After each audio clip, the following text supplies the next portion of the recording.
मेहुल चोकसी को लेकर। बहुत बहुत शुक्रिया शंकर इस पूरी जानकारी के लिए। मुंबई से इस वक्त की एक बड़ी खबर आ रही है।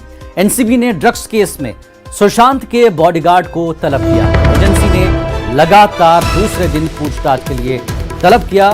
कल देर तक सुशांत के मुहाफिज से की गई थी पूछताछ। और इस सिलसिले में बात करते हैं अमित रॉय हमारे साथ जुड़ चुके हमारे नुमाइंदे। अमित, दूसरे दिन लगातार पूछताछ हो रही है, क्या कुछ जानकारी अभी तक निकल कर आई है?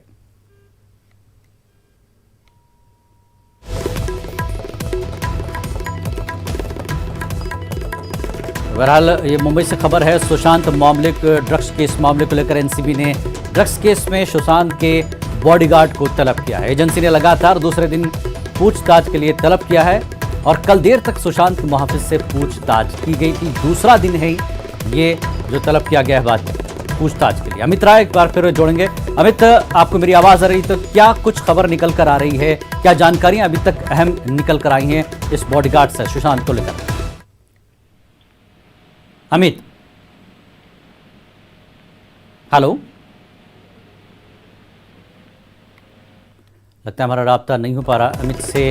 बड़ी अहम खबर है सुशांत ड्रग्स केस में सुशांत के बॉडीगार्ड को आज दोबारा तलब किया गया है। कल भी पूछताछ हुई थी काफी देर तक।